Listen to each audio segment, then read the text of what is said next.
Magandang umaga po sa inyo lahat. Hindi po kayo nagkakamali ng service na in-attendan. Hindi po ito yung service. Ito po ay Sunday service. At ang paksa po natin sa mga oras na ito ay pinamagatang Embody Living Out the Power of Christ's Love. At ang key text po natin ay matatagpuan po sa Romans 8. Who shall separate us from the love of Christ? Shall trouble, or hardship, or persecution, or famine, or nakedness, or danger, or sword. As it is written, for your sake we face death all day long. We are considered as sheep to be slaughtered. Verse 37, no, in all things we are more than conquerors through Him who loved us.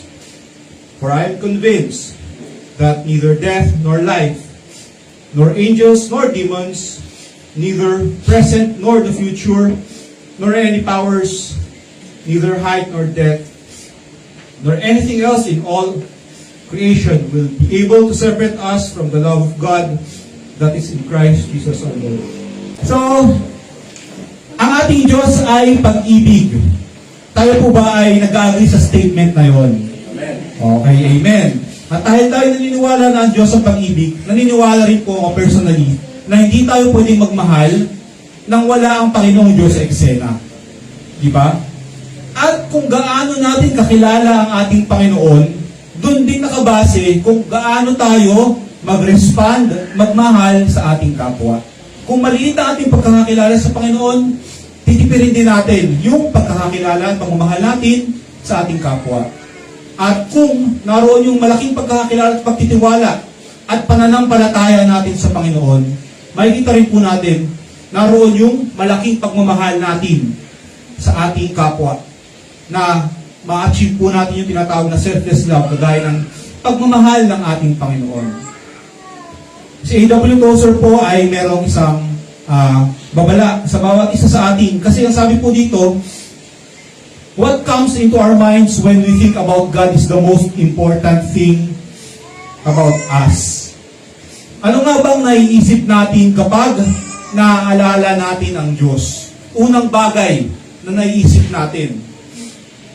Ano ang tunay na tingin ng tao o natin sa Diyos mula sa kaibuturan ng ating mga puso? Kasi sabi po dyan, hindi mahalaga kung ano yung maaari mong sabihin o gawin. Kundi, ang pinakamahalaga sa lahat, ano ba sa kaibuturan ng iyong puso ang pagkakakilala mo, ang tunay na tingin mo sa ating Panginoon. Sabi nga po sa Proverbs 4:23, above all else, guard your heart, for everything you do flows from it. So puso po nagmumula lahat ng ating ginagawa. Sabi nga, ang kabutihan na ibinigay sa atin ng ating Panginoon, yan ay isang seed na natanim sa atin. Kaya yan po ay magbubunga sa pamamagitan ng ating gawa. Maging ang kasamaan, sa puso nagsisimula yan eh. Pinaplano yan ng tao sa kanyang puso hanggang lumabas ito sa kanyang sariling gawa. Nung tanongin po ni Apostol Pablo ang mga katanungan ito, who shall separate us from the love of God, from the love of Christ? Hindi po ito nangangahulugan na mayroong isang entity o mayroong isang bagay na talagang makakapaghiwalay sa atin sa pagmamahal ng Panginoon. Kasi itong mga uri ng katanungan na ganito, yan po ay tinatawag na rhetorical question.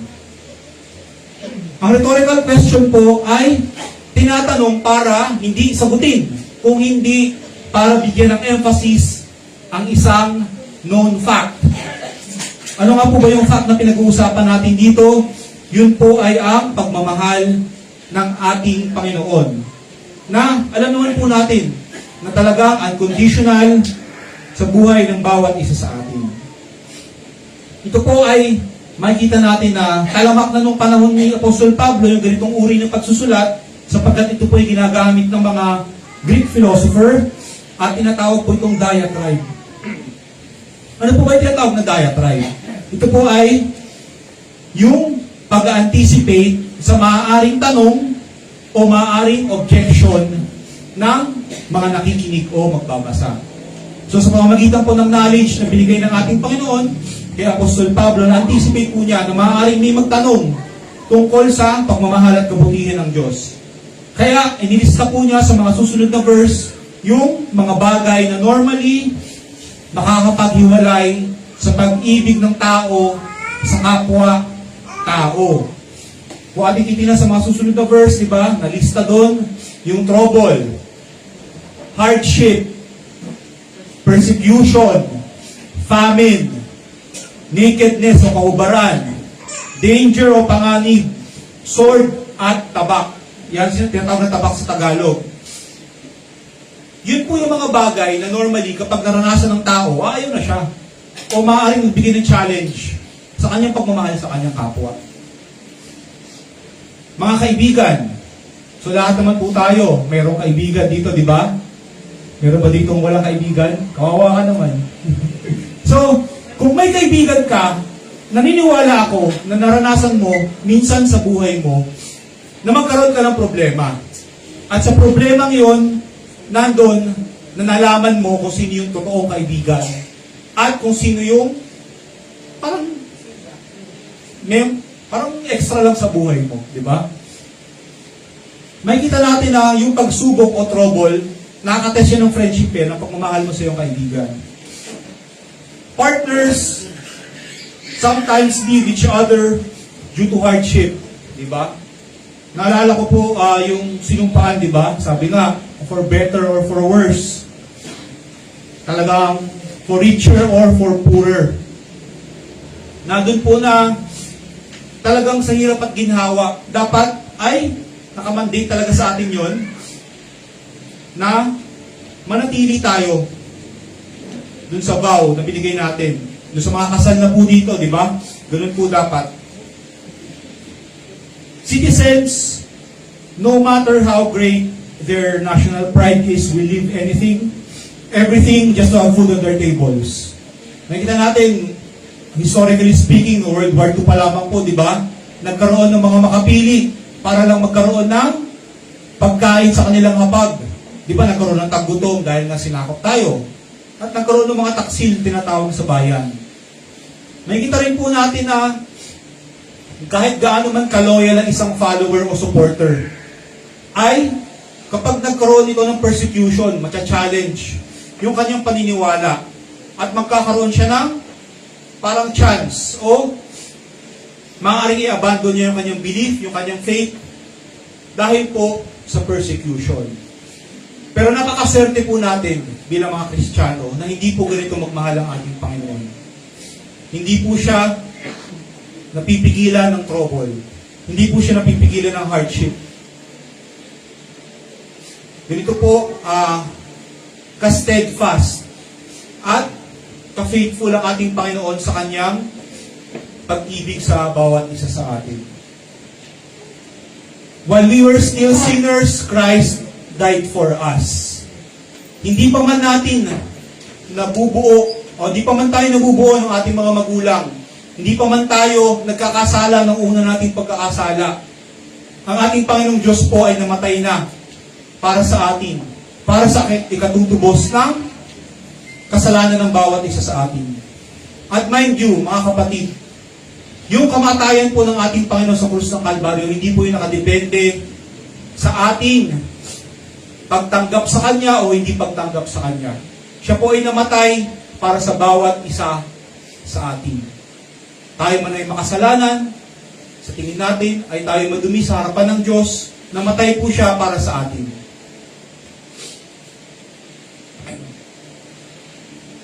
So paano nga po ba natin bilang mga Kristiyano ibabahagi itong pagmamahal na ito ng ating Panginoon? Noong mga nakaraang linggo po, makikita po natin na tinalakay po yung o na-define po yung pag-ibig. At kung ano nga po ba yung mga natural, divine attributes ng ating Panginoon. So ang ating Diyos po ay omnipotent, omniscient, omnipresent, ang ating Diyos ay banal, ang ating Diyos ay eternal, at iba pa pong mga attributes ng ating Panginoon. Ngunit paano po ba natin i-apply ang mga bagay na ito, ang pagmamahal ng ating Panginoon sa ating kapwa. Una pong paalala sa bawat isa sa atin ay kailangan po ay maging maingat tayo dun sa uri ng pagmamahal na ating alam at uri ng pagmamahal na ating pinapakita sa ating kapwa. Sabi nga po sa 1 Corinthians 13:1, maaari ka daw palang mag-exercise ng gift of tongues of men and angels nang wala naman palang pagmamahal. Maaari ka rin daw palang magkaroon ng prophetic powers at maunawaan lahat ng misteryo at magkaroon ng pananampalataya na makapaglilipat ng bundok. Pero, wala ka naman ding pagmamahal. Maaari ka rin daw magbigay ng lahat ng iyong ari-arian sa mga mahihirap o sa iyong kapwa. Maging ialay ang iyong buhay, ang iyong sarili, ang iyong katawan bilang isang susunuging handog. Pero kung wala ka namang pag-ibig, wala kang mapapala. May kita po natin, isang babala po ito sa bawat isa sa atin, na hindi po evidence ng tunay na pagmamahal yung mga outward action natin. Marahil, bunga lamang po ito. Pero ang tinitingnan ng Panginoon, yung puso ng bawat isa sa atin. Ang ating Panginoon po, ang kanyang pagmamahal ay steadfast and faithful. Matatagpuan po natin yan sa Lamentations 3:22-23. The steadfast love of the Lord never ceases. His mercies never come to an end. They are new every morning. Great is your faithfulness. So ating pong himayin ang mga salita na matatagpuan dito. Steadfast, nangangahulugan itong stable or strong. Gaano nga po ba tayo tumatayo doon sa pagmamahal na ito? Ang ating Panginoon, napatunayan na niya sa buhay ng bawat isa sa atin. Kung gaano katapat, kung gaano katibay, hindi naaalog ang kanyang pagmamahal sa bawat isa sa atin. At naniniwala po ako na kung kayo tatanungin ng bawat isa sa atin, ay meron po tayong mga personal testimony na may babahagi, na magpapakita sa ating kapwa kung gaano naging kabuti ang Diyos sa buhay ng bawat isa sa atin. At naniniwala rin po ako na ang bawat isa sa atin, kaya naririto sa umagang ito, ay dahil sa kabutihan at pagmamahal ng Diyos sa ating buhay. Purihin po ang ating Panginoon. Ikalawang salita po, faithfulness. Ikaw ba'y katiwa-tiwala? Ikaw ba'y reliable o maaasahan? Kapag may problema, kapag may suliranin, how well you follow through? May kita natin, consistent ba tayo sa ating pagmamahal? Sinusubukan ba nating magkaroon ng steadfast and faithful na pag-ibig, kagaya ng pag-ibig na ibinibigay ng ating Panginoon? Napakaswerte po nating mga tao sapagkat hindi katulad natin ang pagmamahal ng ating Panginoon. Ang Panginoon Diyos, hindi siya pikon, hindi siya magagalitin. At kung isipin natin, kung kagaya natin magmahal ng Panginoon, marahil, ubus na po tayong lahat. Wala na sigurong nakaupo ngayon dito sa church na ito. Sapagkat, sabi nga po, di ba, ang kabayaran ng kasalanan ay kamatayan. So naroon po na mayroong kaparusahan lahat ng ginagawa natin, pagkakasala sa ating buhay. At kung pairalin ng ating Panginoon yung isa niyang attribute, pagiging just lamang, at wala yung pagmamahal at pag-ibig, wala yung mercy, ay talagang mapaparusahan po talaga ang bawat isa sa atin. Kaya marapat lamang po na ang ganitong uri ng pasensya at pagmamahal ay ibigay din natin sa ating kapwa. Kasama po sa kapwa na yun yung bungangera natin na kapitbahay, na nabubulahaw tayo tuwing umaga, kahit ang sarap-sarap ng tulog natin. Kasama po doon, yung boss natin, na pasa ng trabaho sa atin. Hirap na tayo, di ba? Kasama po doon, yung mga terror natin na teacher, na hindi just magbigay ng grade, nagro-roleta lang, di ba?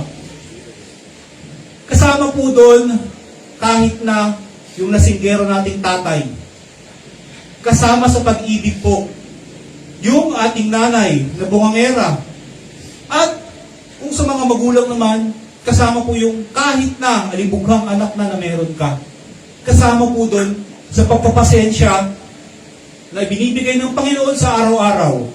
Kaya marapat lamang po, kasi po, nandun po yung same mercy, same patience na binigay ng ating Panginoon Diyos sa atin nung tayo yung humingi ng sorry sa Kanya. So marapat lamang po na i-exercise din natin yung same level of patience, mercy sa ating kapwa.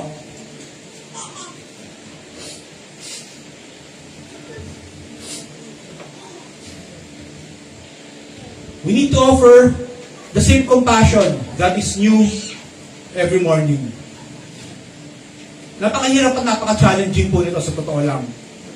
Kung tayo mananalig sa sarili nating kakayahan, sarili nating kaalaman at kalakasan, o kung ano yung nakagistan natin na uri ng pagmamahal. Kasi napakadali pong magmahal kapag yung taong minamahal mo kaibig-ibig. Napakadali magmahal kung yung taong pagbabalikan mo ng pagmamahal ay may kakayahan ding ibalik sa iyo yung pagmamahal na yon. Pero ano pong hinihingi ng ating Panginoon? Yung higher standard ng pagmamahal sa atin. Na every 24 hours, nagre-refresh, nagre-renew.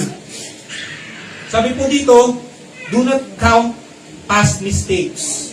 Have a reset every 24 hours. Di ba? Kaya nga po sabi, wag nang masisikatan muli ng araw yung iyong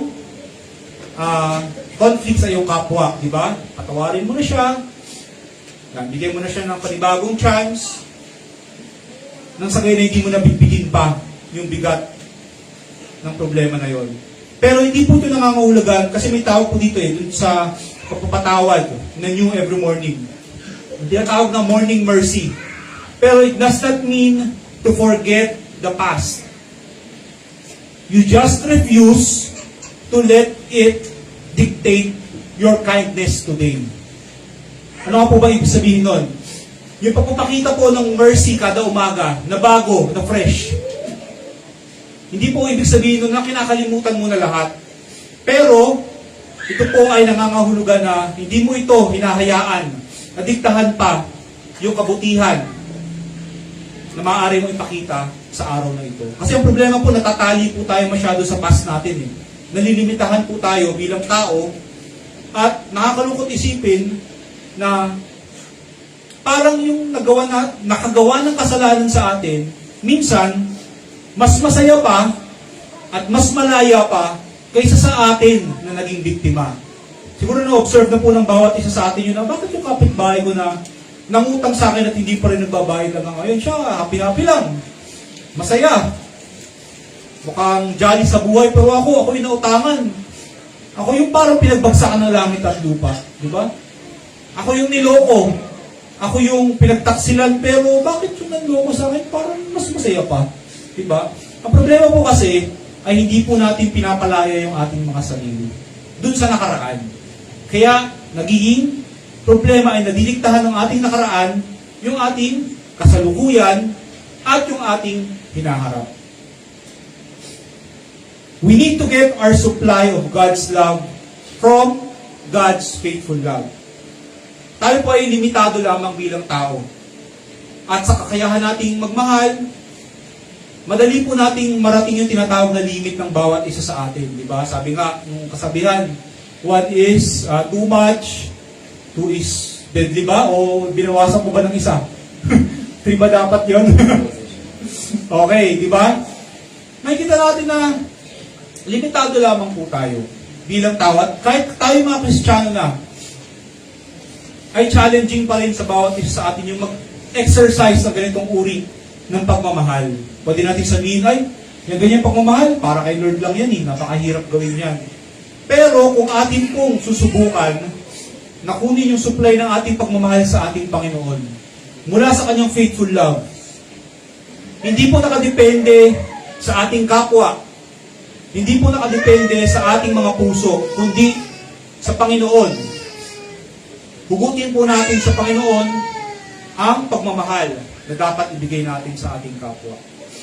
Sunod po na puntos, seek to honor one another above yourselves. Nagkakaroon po ng problema ang ating buhay Kristiyano at pamumuhay araw-araw kapag inuuna po nating tingnan na mas mataas ang ating sarili kaysa sa ating kapwa. Mas magaling tayo, o kaya mas banal tayo, o kaya naman ay mas mahusay tayo kaysa iba. Doon po nagsisimula yung problema eh. Ang sabi po ng ating Panginoon, diyan sa Romans 8:36, be devoted to one another in brotherly love. At paano nga po ba natin may exercise yung brotherly love? Honor one another above yourselves.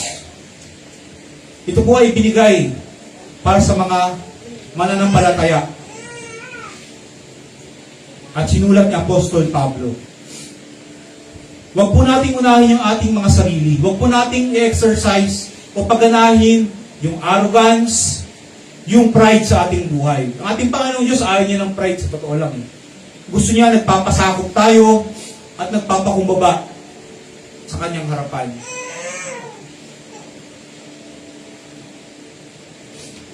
At sa tuwing tayo ay nagpapasakop, sa tuwing minamahal po natin ang ating kapwa at binibigyan ng honor kaysa sa ating sarili, na-exercise po natin yung tinatawag na submission, humility o kababaang loob. At yan nga po, brotherly love sa ating kapwa, Kristiyano man o hindi.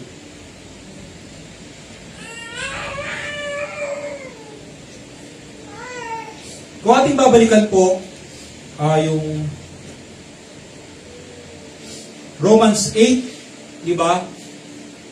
We are more than conquerors. At yung salitang conqueror po ay nanggaling sa Greek word na hopernikao o excessive victory, labis-labis na tagumpay. Nangangahulugan po ito na hindi lamang kukunin mo yung gold, kukunin mo yung mga ari-arian ng iyong natalo, kung hindi babasagin mo pa yung kanyang loob. Nang sa gayon ay hindi na siya makapagpatuloy sa laban. Yung dynamics po ng gera, ng war, sa panahon natin ngayon, sa 21st century, nag-iba na po eh. Hindi po sapat na kunin mo lamang yung ari-arian niya, nang sa gayon ay mawalan na siya ng kapangyarihan para makapagpatuloy sa pakikipagdigma. Ang labanan po ngayon, basagan na ng loob. At ito po yung katagumpayan na binigay sa atin ng ating Panginoon. At makukuha lamang po natin ito kapag tayo ay branch, attach sa ating Panginoon. Hindi po natin ito maaaring makuha ng sarili lamang natin na kakayahan o sarili lamang natin na kaalaman. Kaya sabi po dito, di ba? We are more than conquerors sa verse 37 ng Romans 8 through Him who loved us. Sa pamamagitan lamang po ng ating Panginoong Diyos.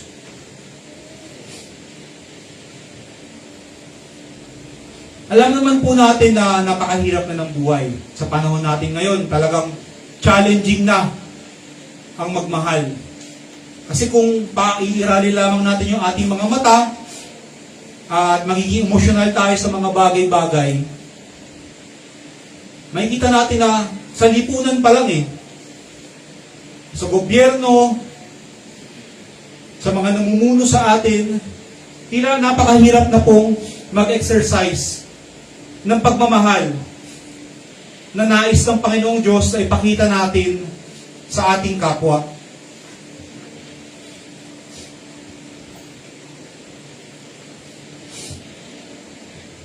Mamahalin ba natin talaga O, di ba sabi nga, ipag-pray mo yung iyong mga pinuno.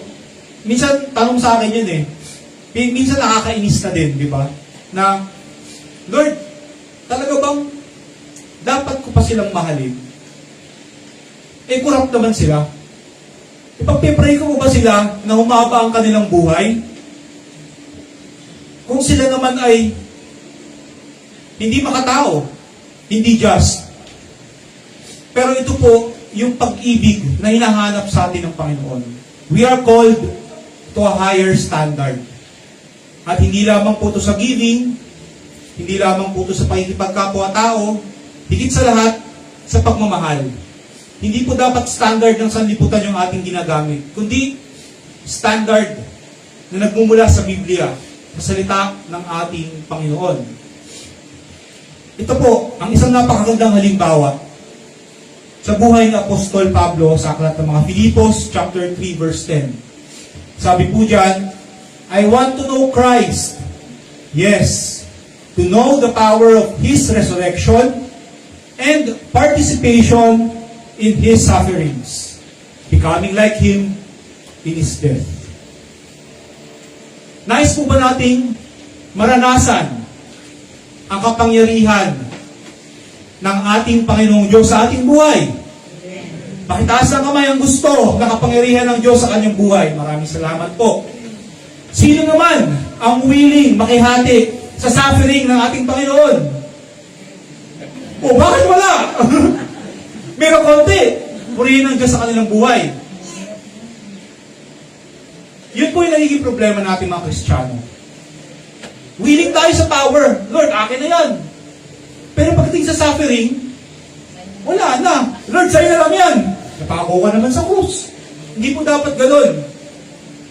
Makikita natin, yung first half nung verse na yan ay kasing halaga nung second half nung verse na yan.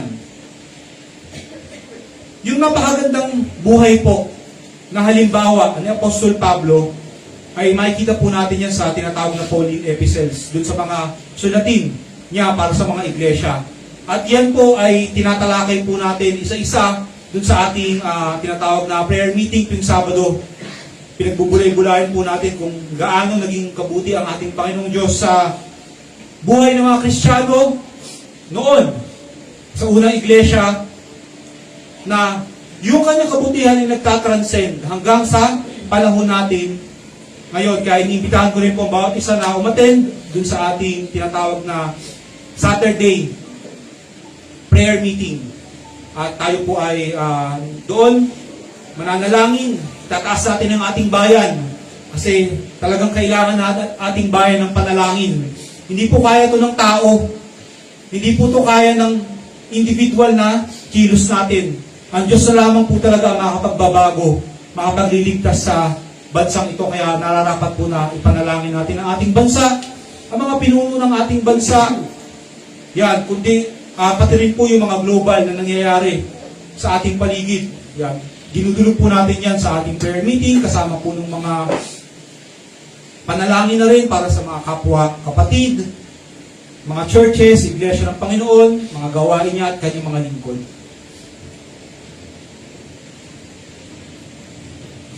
So yung pag-attend po ng ganitong uri ng mga gawain, matatawag din po natin yan ng participation sa suffering. Naniniwala ako na yung pag-upo natin dito kasi masarap matulog kapag umaga eh. Napakaaga ng worship service, alas 8. Naniniwala po ako na isa rin yan sa pakikipagbahagi natin sa suffering. Pero, hindi po natatapos yun ang lahat. Again, we are called to a higher standard. Hanggang linggo na lang po ba yung tinatawag natin na pagpapakita ng pagmamahal sa ating kapwa at sa ating Diyos. Yan po, nabanggit ko na po kanina, magkakaroon ng increase of wickedness at ang pagmamahal ng marami will grow cold. Sa New Living Testament po, o New Living Translation, makikita natin, ang ginamit po dyan na translation, yan, the love of most, or sin will be rampant.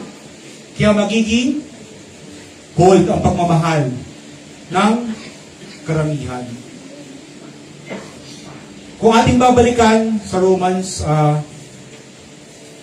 verse 38, sabi nga po doon ni Apostol Pablo, I am convinced that neither death nor life. Gusto ko pong bigyan ng emphasis yung word na convinced. Kasi ito po, naranasan po ni Apostol Pablo si Kristo sa kanyang buhay.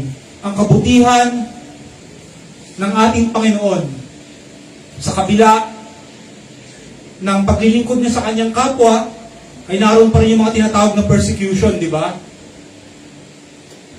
Wala siyang masamang nais sa kanyang kapwa. Na doon naman, makikita natin na nag-mission siya para ibahagi ang mabuting balita. Pero ano po yung sukli na binigay ng mga Hudyo? Di ba? Hinabol pa siya, di ba? Kung saan siya magpunta, naroon yung kaguluhan, ginugulo yung kanyang pag-share ng gospel. Naroon na nakagupit si Apostol Pablo. At mayroong mga paratang sa kanya na mali. Di ba? Pero nagpapatuloy pa rin siya sa pagbabahagi ng salita ng Diyos. Sapagkat nais niya na mga tao sa kanyang kapaligiran ay maligtas. Nais niya na ang bawat isa magkaroon ng pag-ibig ng Diyos. Sabi nga po dun sa 2 Timothy 2:24 to 26, dun sa padulong verses sa 26 yan. Sabi po doon ay, be kind to everyone, gently instruct, opposition. Tapos, in the hope that God will grant them repentance. Di ba? So, dapat po, nandoon na ang view natin sa ating kapwa, lalong-lalo na po yung nag-exercise ng injustice sa ating buhay, yung mga tila challenging mahalin, sila rin po ay biktima ng kaaway. Kaya ganun po yung kanilang pagpapakita sa kanilang kapwa. Bakit masama ang kanilang ugali? Kasi sila po ay hawak ng devil. Sila po ay trap. Kaya dapat po natin exercise yung same level of patience, mercy sa ating kapwa. Dahil tayo mga ambassador ni Christ, di ba? Yun po yung role natin sa mundong ito. Maging mirror ng kabutihan, ng pagmamahal ng ating Panginoong Diyos sa buhay ng ating kapwa at mga tao sa paligid natin.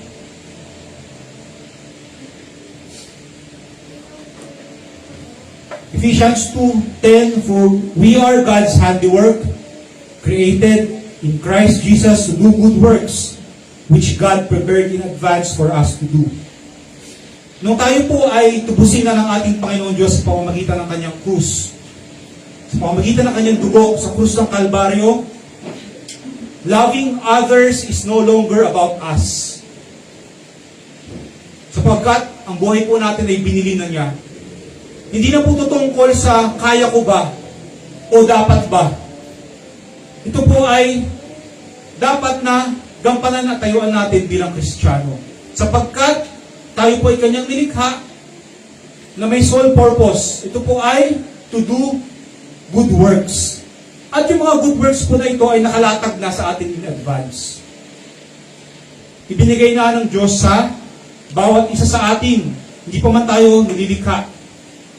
Actually, hindi pa man tayo tumatanggap sa ating Panginoon, nakalatag na yung ganitong uri ng mga chances sa bawat isa sa atin para gumawa ng mabuti sa ating kapwa bilang refleksyon ng pagmamahal ng Diyos sa ating buhay. Habang pinagbubulay-bulayan ko po ito, na-realize ko yung proseso ng pag-refine ng ginto. Ito po ay hindi birong proseso. Literal na masakit na proseso.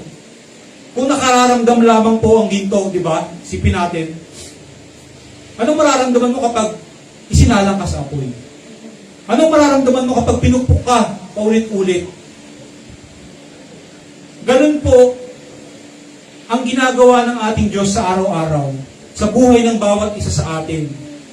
Lalong-lalo na po kapag meron tayong mga tinatawag na challenges and trials na pinapahintulutan ng Panginoon para ma-mold yung ating character. Makikita po natin, magkaiba po ng treatment ang kaaway at ang ating Panginoong Diyos sa pagbibigay ng challenges o trials sa ating buhay. Ang ating kaaway, nais niya na tayo'y pabagsakin. Di ba? Sabi nga, he is a thief. Anong ginagawa ng isang magnanakaw?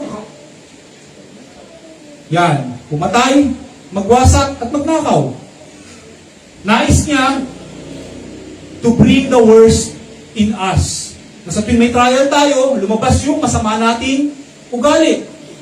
Pero ang ating Panginoon po, sa tuwing may trial tayo, nais niya na lumabas kung ano yung binigay niya sa atin na kabutihan.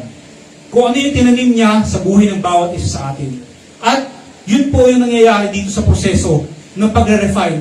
Tayo po ay tila mga ginto na tinutubog sa apoy.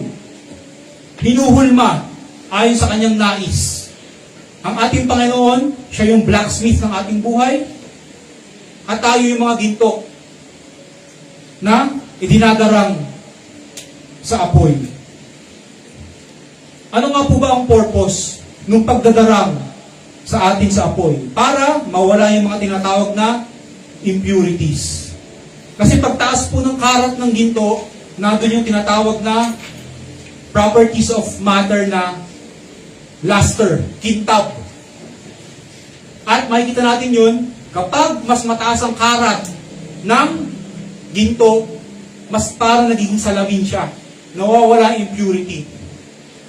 Ano nangyayari sa gintong dalisay? Nagiging parang salamin ito na hanggang dumating sa punto na yung blacksmith na nagdadarang dito, yun na yung makita kapag nandiyan na yung ginto. Ano ibig sabihin po nito? Ikaw ay dinadarang ng Diyos hanggang sa maging makintab ka, maging dalisay ka. At dumating dun sa punto ng iyong buhay na hindi na ikaw ang makikita ng iyong kapwa, kundi ang Diyos na ang makikita ng iyong kapwa sa iyong buhay. Refleksyon ng Panginoon. Yun po yung ating asamin sa ating buhay.